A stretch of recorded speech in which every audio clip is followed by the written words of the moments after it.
कर रहे हैं NCERT maths class 7th exercise 2.5 से इसका second number. The second question is find. ठीक है, आपने 4.8 डिवाइडेड बाय 10 दिया है बच्चे आपको। ठीक है, यहाँ पर आपने जो देखो हमने पहले किया था, जो हमने पहले सम्स किए थे उसमें जैसे मान लीजिए आपके पास 4.8 डिवाइडेड बाय 10 दिया है।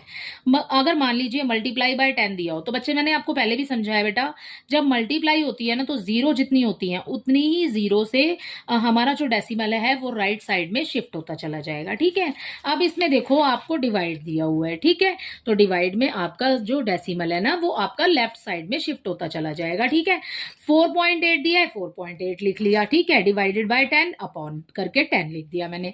ठीक है, अब क्या करेंगे, एक जीरो है ना तो एक नंबर गिनो और उससे पहले डेसिमल लगा दो। तो अब आपका डेसिमल कहाँ शिफ्ट हो गया, 4 के आगे।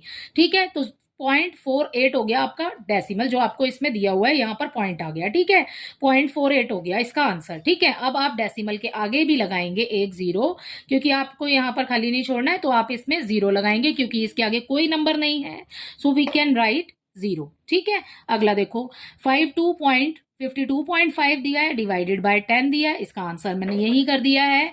ठीक है, 52.5 अपॉन आ जाएगा 10, उसके बाद आपको इसके सारे पार्ट्स इसी तरीके से करते चले जाना है। जो आपके पास एक जीरो है नीचे तो आपने डेसिमल को एक तरफ लेफ्ट में शिफ्ट करना है, तो 5.25 हो जाएगा इसका आंसर। इसका नेक्स्ट पार्ट देखिए, इसके नेक्स्ट पार्ट में बेटे आपको दिया है 0.7 डिवाइडेड बाय 10, तो ऐसे ही 0.7 को ऊपर लिखेंगे, 10 को नीचे लिखेंगे।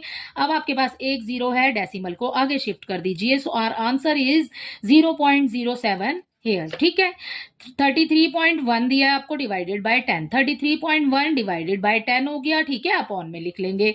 ठीक है, एक जीरो दिया है, इस वाले डेसिमल को एक नंबर लेफ्ट में शिफ्ट कर दो, सो आंसर हो जाएगा यहाँ पे 3.31। ठीक है, सो इसी की तरीके से आपने करते चले जाना है बेटा। अब देखो यहाँ पर फिफ्थ पार्ट देखिए इसका, यहाँ पर आपको नंबर दिया है 272.23। ठीक है, बड़ा नंबर है 272.23 डिवाइडेड बाय 10। ठीक है, ये नंबर लिखा ऊपर, 10 आ गया नीचे। अब क्या करेंगे, अब यहाँ पर आपका डेसिमल आगे शिफ्ट हो जाएगा। ठीक है, सो यहाँ पर 2 से पहले आ जाएगा डेसिमल, तो ये हो गया 27.223 इसका आंसर। इसका सिक्स पार्ट देखिए, 0.56 डिवाइडेड बाय 10 दिया है, अपॉन में लिख लेंगे। उसके बाद क्या करेंगे, इस डेसिमल को एक नंबर आगे शिफ्ट कर देंगे, यहाँ लेफ्ट में शिफ्ट कर देंगे, सो आंसर हो जाएगा 0.056। ठीक है, इसी तरीके से आपने इसका सेवंथ भी करना है, 3.97 है, डिवाइडेड बाय 10 है, ऐसे लिख लेंगे। डेसिमल हो जाएगा आपका आगे शिफ्ट, तो ये आ जाएगा आपका इसका आंसर।